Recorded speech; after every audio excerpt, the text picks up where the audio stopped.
ఆ దేవుని రాజ్యంలో లేమనుకొని ఏం చెప్తున్నారు ఈరోజు అంటే నీ రాజ్యము వచ్చునుగాక. ఇతడు చనిపోయాడు కానీ నీ రాజ్యంలో చేర్చుకోతండ్రని ఒక ఆయన.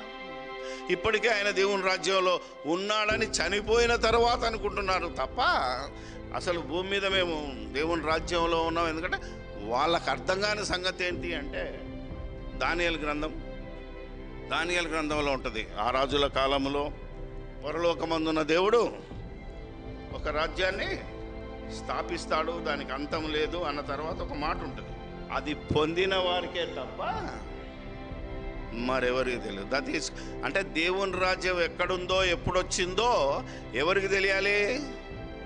దాన్ని పొందిన వారికి అర్థం అవుతుంది తప్ప పొందని వాడికి అర్థం కాదు. దేవుని రాజ్యం ఇంకా రాలేదు, వస్తుంది. వచ్చిన తర్వాత మనకు పాలన ఉంటుంది. అప్పుడు మళ్ళా ఎగ్జామ్ ఉంటుంది. 7 ఏళ్ళ శ్రమలు ఉంటాయి, 3.5 ఏళ్ళ విందు, అందులో 3.5 ఏళ్ళ శ్రమలు లేకపోతే 3.5 ఏళ్ళ విందు లాంటివి ఉంటాయనే బోధ ఈరోజు జరిగింది. కానీ 7 ఏళ్ళ శ్రమలు ఉంటాయి, 3.5 ఏళ్ళ విందు ఉంటుంది, రాబోతుంది అని బైబిల్లో నుంచి ఒక్క రెఫరెన్స్ ఎవరైనా చూపించగలిగితే కొత్త నిబంధనలో, అపోస్తుల బోధలో, ఈవెన్ పాత నిబంధనలో కూడా రాబోతుంది, 7 ఏళ్ళ శ్రమలు రాబోతున్నాయి, 3.5 ఏండ్ల విందు జరగబోతుంది మనకు అని అపోస్తుల్లో ఎవరు కానీ యేసుక్రీస్తు కానీ బోధించిన దాఖలా ఒక రెఫరెన్స్. ఐఎమ్ ఆస్కింగ్ అంటే ఇది ఛాలెంజింగ్ కాదు, ఏదో వాదం పెట్టుకోవడం కాదు. నాకు మీరు ఒక్క రెఫరెన్స్ చూపించగలిగితే ఈ సదస్సులు బంద్ చేసి పడేస్తాను. అర్థమైందా మీకు? లేఖనానికి లేఖనాధారం. మన విశ్వాసం అలా ఉందా లేదా? క్రైస్తవులు విన్నబోదేంటి, బైబిల్లో ఉన్నబోదేంటి? బైబిల్లో లేని బోధ ఈరోజు ప్రపంచంలో ప్రకటించబడింది, బైబిల్లో ఉన్న బోధ ఇంతవరకు ప్రకటింపబడట్లేదు. ఇది నేను కనుక్కున్న సత్యం. ఇప్పుడు ఏ బోధలో ఉండాలి క్రైస్తవ్యం? ఇంకా నువ్వు చర్చిలో ఎవరినైనా చూడు, కొట్లాడుకున్న వాళ్ళని చూడు, ఈరోజు బోధకులే తన్నుకుంటున్నారు డయాస్ మీద, కానుకల కోసం, అధికారం కోసం. చూసారో లేదో? రెండు పెద్ద చర్చిలలో అన్నిట్లలో 2 గ్రూపులై పొద్దున ఒకడు సాయంత్రం ఒకడు ఆరాధించుకునే పరిస్థితి వచ్చింది. యేసు ప్రభు చెప్పిన బోధలో మీకు అర్థం కాలేదా? అని క్షమించురా బాబు, నిన్ను వల్ల నీ పొరుగు వారిని చెప్పుదురే కానీ చేయరు. సహోదరులు ఐక్యత కలిగి నివసించడం ఎంత మేలో అనేటోడే కలవాడు ఫస్ట్. అంటే ఏమర్థమైంది ఇలా? ఏం చెప్తున్నాం మనం? అందుకే యేసు ప్రభు వచ్చి ఏం చెప్పడం, ఇది మర్చిపోయిగా నేను చెప్పేది నువ్వు వినన్నాడు అంతే. అప్పుడు ఎలా ఐక్యమవుతారు అంటే నా వాక్యమందు ఐక్యం కావాలని యోహాను 17లో ప్రార్థన చేశాడు. వాక్యం వలన ఐక్యం. వాక్యం అంతా బోధించే దాంట్లో ఒకటే విషయం ఉండాలా? నాకు బయలుపరిచిందా నీడు, నాకు బయలుపరిచిందాడు, నీకెట్లా బయలుపరిచాడు? పరిశుద్ధాత్ముడు ఆయన 40 మంది ప్రవక్తలకు ఒకే రీతిగా, 40 మంది బైబిల్ రాసిన గ్రంథకర్తలకు ఒకే విధానాన్ని, పేతురు చెప్పిన దాన్ని యోహాను కాదనలేదు, యోహాను చెప్పిన దాన్ని మార్కు కాదనలేదు, మార్కు వీళ్ళు 4 చెప్పిన సువార్తలను కాదని పౌలు రాయలేదు. పౌలును దేవుడు ప్రేరేపించలేదు. ఏదైతే 39 పుస్తకాలు రాశారో వాళ్ళను ప్రేరేపించి రాయించింది ఒకటే, పౌలును ప్రేరేపించి రాయింది ఒకటే. పౌలు అంటాడు, నేను ధర్మశాస్త్రమును, మోషేయు, ప్రవక్తలు చెప్పిందే మీకు చెప్తున్నాను తప్ప కొత్తదేమీ లేదు అంటాడు. కానీ ఈరోజు ఒక 1000 ఏళ్ల పరిపాలన గురించి చూడండి.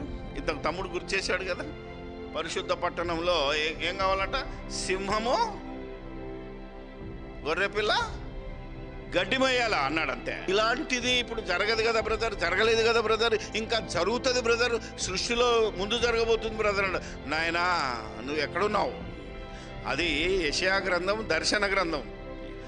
అవునా కదా? యెషయాకు వచ్చిన దర్శనము అంటే రూపకాలంకారం, ఆత్మీయ అలంకారంతో సింహములా ఉన్నాడు. ఇంతకుముందు క్రీస్తులోనికి రాకముందు ఎలా ఉన్నాడు? సింహం. క్రీస్తులోకి రానముందు ఎలా ఉన్నాడు?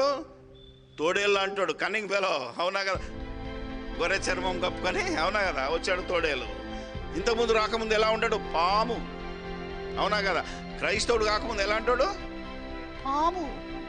ఇప్పుడు క్రీస్తులోనికి వస్తే ఏమవ్వాలి? పాము ఊసగొట్టడం మానేయాలా, సింహము గర్జించడం మానేయాలా? ఆలోచన చేయాలి మీరు. పాములు అంటాడు, తోడేళ్ళు అంటాడు. ఎప్పుడైతే దేవుని రాజ్యంలోకి వస్తాడో, యేసుక్రీస్తు రాజ్యంలోకి వస్తాడో, ఇద్దరు సమానమే, ఇద్దరు కలిసి గడ్డేమేయాలి. అంటే నువ్వు కలెక్టర్ లాంటి వాడువో, నువ్వు రౌడీ లాంటి వాడువో, నువ్వు రాజకీయ నాయకుడివో, చర్చిలోకి వచ్చిన తర్వాత రిక్షావాడు అయినా, వ్యవసాయ కార్మికుడు అయినా, అవునా కదా, బాకీ పని చేసేటైనా మీరిద్దరు కలిసి ఒకే ఆహారం తినాలి. అది జీవాహారం. ఒకే పానీయం చేయాలా అంటే ప్రభు బలలో పాల్గొంటాం కదా, ఆలోచన చేస్తే రియల్గా తిండి అయినా ప్రభు బలలోనైనా ఒకటే ఉండాలి. ఉండనోడు దేవుని రాజ్యంలో లేనోడు, ఉన్నాను అనుకునేవాడు కలిసి తింటాడు. నేను స్పీకర్ను, అవునా కదా, నేను బైబిల్ కాలేజే డైరెక్టర్ కదా, నాకు సపరేట్గా పెట్టండి, అవునా కదా, నా చుట్టూ సేవకులాగా నిలబడండి. ఏమండి, నాకు అది నచ్చదు. ఏమ్మా, నా ప్లేట్ తీయాలన్నా నేను ఒప్పుకోను. ఎవడి ప్లేట్ ఆడే తీసుకోవాలి, ఎవడి ప్లేట్ ఆడే తెచ్చుకోవాలి లైన్లో నిలబడి. ఇది దేవుని రాజ్యం, ఇది పరలోక రాజ్యం. ఇది సియోను పర్వతం అంటే సంఘం. సంఘం ఇది ఇలాంటి ఎప్పుడో బ్రతికిన క్రూరముగాలన్నీ సాధు జంతువులు అవ్వాలి. ఇది దేవుని రాజ్యం.